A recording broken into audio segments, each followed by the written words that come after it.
कल्पना कीजिए 1 मार्च 1995। भारत भर के परिवार अपने टेलीविजन सेट के आसपास इकट्ठा हुए किसी ऐसी चीज का इंतजार कर रहे थे जिसका उन्होंने पहले कभी अनुभव नहीं किया था। जी टीवी पर एक नया शो शुरू होने वाला था और किसी ने सोचा भी नहीं था कि ये एक सांस्कृतिक घटना बन जाएगा जिसके बारे में 3 दशक बाद भी बात की जाएगी। 5 बेटियां, एक परेशान पिता, एक मददगार सौतेली माँ और शायद भारतीय टेलीविजन इतिहास का सबसे अनोखा किरदार, एक दिवंगत पत्नी का बोलता हुआ चित्र जो कब्र से परे व्यंग्यात्मक सलाह देती थी। ये कहानी है हम 5 की, वो सिटकॉम जिसने हर मंगलवार शाम 8 बजे पूरे देश को एक साथ हंसाया। लेकिन उससे भी बढ़कर ये कहानी है कि कैसे एक किशोर निर्माता ने एक अनोखे विचार के साथ एक गैराज ऑफिस से काम करते हुए भारतीय टेलीविजन कॉमेडी के परिदृश्य को हमेशा के लिए बदल दिया। द लॉन्गिंग चैनल में आपका स्वागत है। आइए एक ऐसे शो में गहराई से उतरे जो हमारी सामूहिक स्मृति का हिस्सा बन गया। एक ऐसा शो जिसने करियर की शुरुआत की, रूढ़ियों को तोड़ा और साबित किया कि कभी-कभी सबसे अजीबोगरीब विचार सबसे जादुई टेलीविजन बनाते हैं। साल था 1994। भारतीय टेलीविजन पर रामायण और महाभारत जैसे पौराणिक महाकाव्यों, मेलोड्रामा से भरपूर पारिवारिक नाटकों और गंभीर सामाजिक मुद्दों पर आधारित कार्यक्रमों का बोलबाला था। कॉमेडी कम ही होती थी, सिटकॉम तो और भी कम होते थे, और एक ऐसा शो जो पूरी तरह से 5 बेटियों पर केंद्रित हो, ये तो अनसुना था। इस परिदृश्य में एक 17 साल की लड़की एकता कपूर का आगमन हुआ। उसके पास एक ऐसा प्रस्ताव था जिसे टेलीविजन के अधिकारियों ने शायद पागलपन समझा होगा। एक मध्यम वर्गीय पिता के बारे में एक कॉमेडी शो जो अपनी 5 अलग-अलग बेटियों के कारण लगातार परेशान रहता है। और हाँ, दीवार पर उसकी दिवंगत पहली पत्नी का एक चित्र भी होता था और वो उससे बातें करती थी। चित्र बात करता था, दीवार से, मरते हुए भी। ज्यादातर लोगों को दरवाजा दिखा दिया जाता, लेकिन एकता कपूर ज्यादातर लोगों के लिए ऐसी नहीं थी। हम 5 बालाजी टेलीफिल्म्स का पहला प्रोडक्शन था, जिसे तब बनाया गया था जब कंपनी का दफ्तर सचमुच एक गैराज में था। जरा सोचिए, कोई आलीशान स्टूडियो नहीं, कोई स्थापित बुनियादी ढांचा नहीं, बस एक कच्ची महत्वाकांक्षा, एक गैराज ऑफिस और एक किशोरी जिसे यकीन था कि वो पूरे भारत को हंसा सकती है। एकता सिर्फ 16 साल की थी जब इस शो की कल्पना की गई थी और प्रीमियर के समय 19 साल की, और उन्होंने हर रिहर्सल और इम्प्रोवाइजेशन की खुद निगरानी की। शो की पटकथा इम्तियाज पटेल ने लिखी थी, जो मुख्य अभिनेता अशोक सराफ के अनुसार इतने अद्भुत प्रतिभाशाली थे कि अखबार में पढ़ी एक ही लाइन पर एक एपिसोड लिख सकते थे। लेखन बेहद धारदार था, परिस्थितियां बेहद खूबसूरती से गढ़ी गई थी, किरदार बेहद खूबसूरती से गढ़े गए थे, और एकता वो पूरी तरह से इसमें डूबी हुई थी। सेट की कहानियां एक युवा निर्माता की तस्वीर पेश करती हैं जो सुबह सेट पर दौड़कर जाती थी, दिन में 8 मैरी बिस्किट खाकर गुजारा करती थी और अपने सपने को साकार करने के लिए अथक परिश्रम करती थी। अभिनेताओं की इम्प्रोवाइजेशन से लेकर दृश्यों की कॉमिक टाइमिंग तक हर चीज में उनकी पूरी तरह से भागीदारी थी। उनके लिए ये सिर्फ एक टीवी शो नहीं था, ये उस चीज की शुरुआत थी जिसके बारे में उन्हें यकीन था कि ये कामयाब होगी, और वो सही थी। ये समझने के लिए कि हम 5 कितना क्रांतिकारी था, आपको ये समझना होगा कि 1995 में भारतीय टेलीविजन कैसा दिखता था। छोटा पर्दा गंभीर व्यवसाय था, नाटक भारी होते थे, महिलाओं को आमतौर पर पारंपरिक भूमिकाओं में दिखाया जाता था, परिवार के मुखिया अपने घरों पर कठोरता से शासन करते थे। कॉमेडी जब होती थी, अक्सर तमाशा होती थी या गौण किरदारों तक सीमित रह जाती थी। हम 5 ने इस मंच पर आकर पूरी पटकथा ही पलट दी। सबसे पहले इसने महिलाओं को कहानी के केंद्र में रखा। एक नायिका नहीं, 5 पूरी तरह से अलग महिला पात्र, जिनमें से प्रत्येक का अपना व्यक्तित्व, स्वप्न, संघर्ष और क्षमताएं थीं। सबसे बड़ी मीनाक्षी एक कट्टर नारीवादी थीं, जिन्होंने महिलाओं के अधिकारों के लिए लड़ने के लिए अपने भरोसेमंद बेलन का इस्तेमाल किया। किताबों की दीवानी राधिका शिक्षा और बुद्धिमत्ता को सबसे ऊपर रखती थीं। सुंदरता की दीवानी ड्रामा क्वीन स्वीटी फैशन और रोमांस के लिए जीती थी। काजल, जिसे सब काजल भाई कहते थे, एक टॉमबॉय थी जो गुंडों के साथ घूमती थी, पुरुषों के कपड़े पहनती थी और यहाँ तक कि अपने पिता को भी परेशान करती थी। और सबसे छोटी छोटी घर घर में गपशप करती रहती थी और हमेशा नई नई अफवाहें फैलाती रहती थी। दूसरा, इसने पिता को एक हास्य पात्र बना दिया। आनंद माथुर कोई कठोर तानाशाह पितृसत्ता नहीं थे जो हर चीज को कठोरता से नियंत्रित करते थे। उनकी बेटियां उन्हें लगातार हास्यास्पद रूप से मात देती थीं। वो नियंत्रण बनाए रखने के लिए इधर उधर भागते रहते थे, जबकि उनकी बेटियां खुशी खुशी अराजकता फैलाती रहती थीं। सत्ता का समीकरण उलट गया था और ये ताजा करने वाला था। तीसरा, वो बोलता हुआ चित्र था। आनंद की दिवंगत पत्नी दीवार पर टंगी अपनी तस्वीर के जरिए उनसे बात कर रही थी, व्यंग्यात्मक टिप्पणी और सलाह दे रही थी। ये अवास्तविक था, ये बेतुका था, ये बिल्कुल शानदार था। चित्र अपने आप में एक पात्र बन गया, एक ग्रीक कोरस जो परिवार की अराजकता पर तीक्ष्ण बुद्धि और उससे भी ज्यादा तीखे अवलोकनों के साथ टिप्पणी कर रहा था।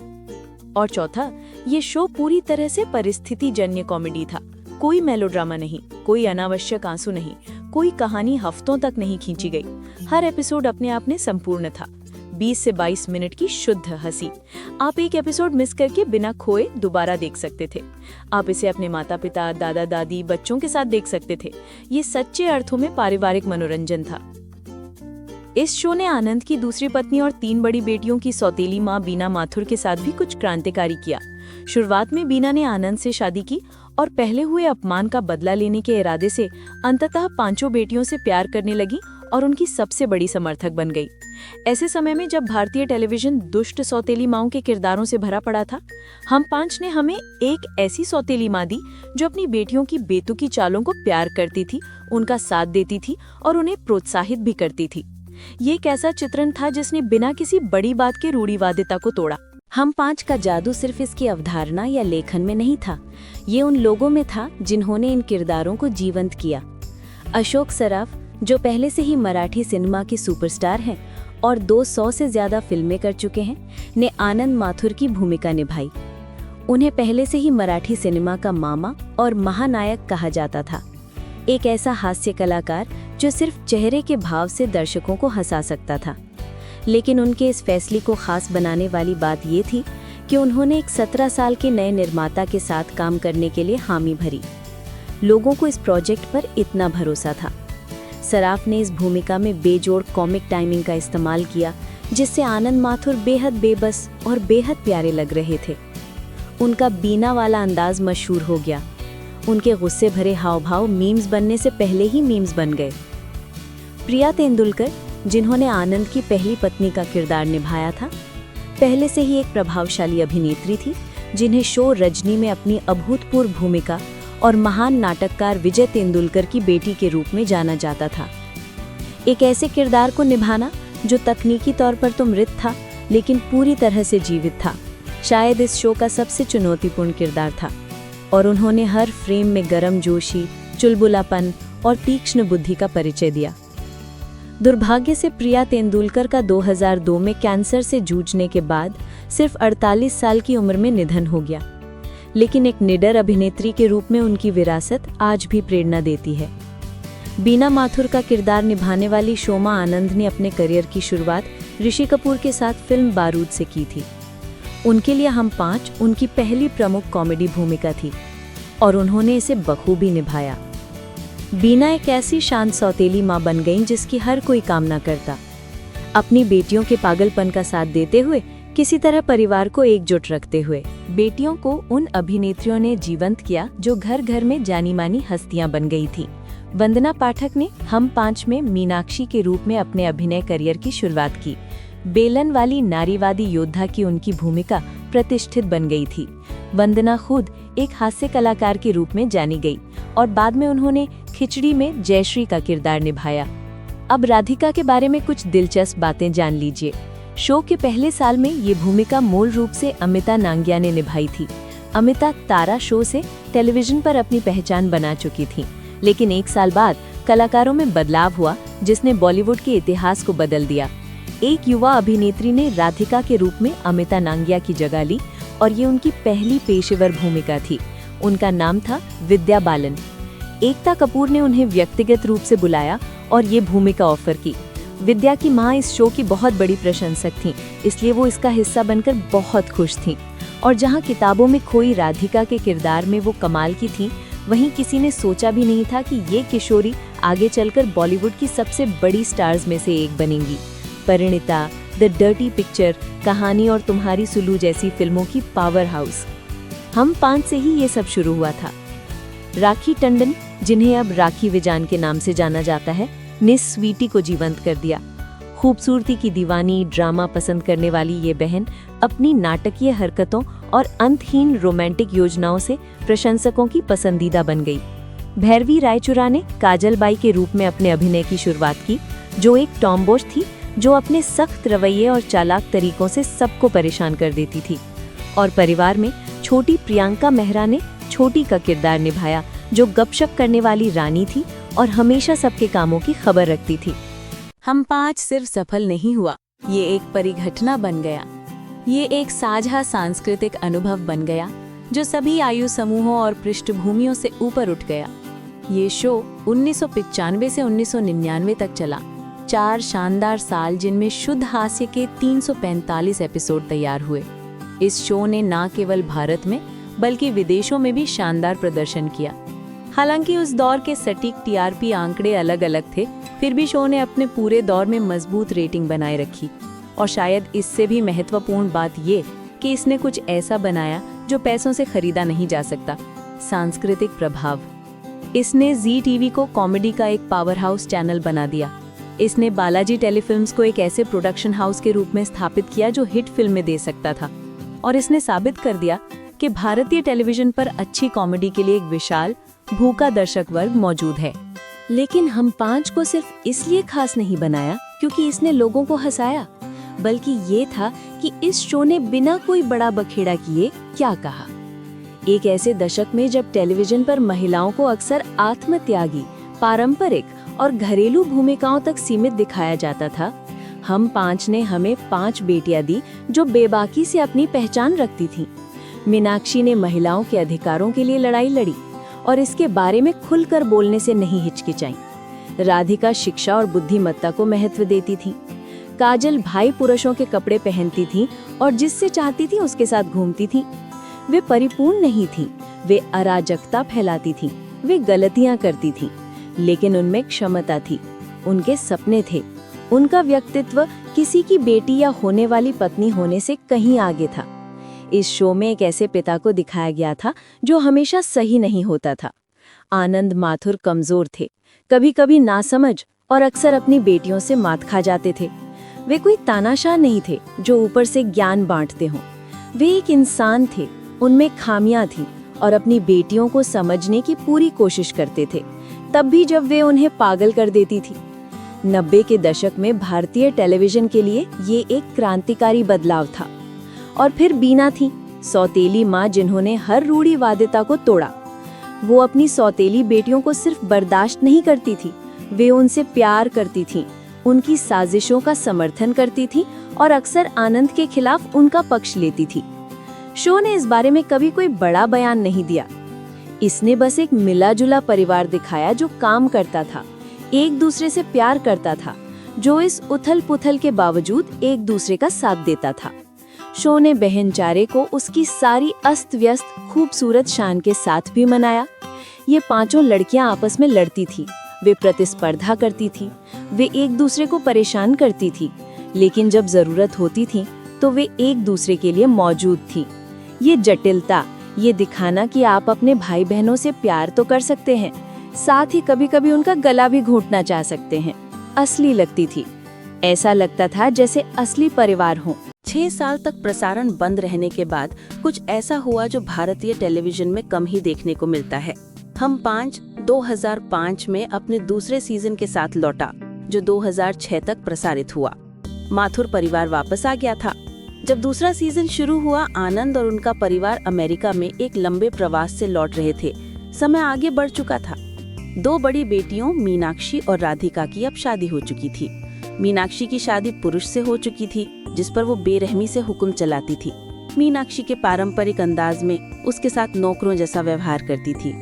राधिका ने दलजीत सिंह नाम के एक भुलक्कड़ वैज्ञानिक से शादी की थी, जिसके आविष्कार हमेशा अराजकता फैलाते रहते थे। इस शो ने अगली पीढ़ी बेटियों की बेटियों को भी पेश किया, जिससे माथुर परिवार के पागलपन में नए किरदार जुड़ गए। लेकिन कुछ अलग था। केमिस्ट्री अब पहले जैसी नहीं रही। उन 6 सालों में भारतीय टेलीविजन काफी बदल गया था। कॉमेडी का परिदृश्य विकसित हो चुका था, दर्शक आगे बढ़ चुके थे, नए शोज ने दर्शकों का ध्यान खींचा था और जिस जादू ने मूल सीजन को इतना खास बनाया था उसे फिर से दोहराना नामुमकिन साबित हुआ। दूसरा सीजन कुछ ही महीनों तक चला और फिर बंद हो गया। शो से जुड़े लोगों की रिपोर्ट्स के मुताबिक 1 दशक पहले जिस स्लैपस्टिक कॉमेडी फॉर्मेट ने इतना शानदार काम किया था उसका 2005 के दर्शकों पर वैसा असर नहीं रहा। टेलीविजन बदल गया था, दर्शकों की उम्मीदें बदल गई थीं और यहाँ तक कि प्रिय किरदार भी इस माध्यम में आए इस बुनियादी बदलाव से उभर नहीं पाए। इसमें कुछ कड़वाहट मीठापन भी है। 1995 में इतना क्रांतिकारी शो 1 दशक बाद पुराना लगने लगा, लेकिन शायद यही इस बात का भी प्रमाण है कि हम 5 ने टेलीविजन कॉमेडी को कितना प्रभावित किया था।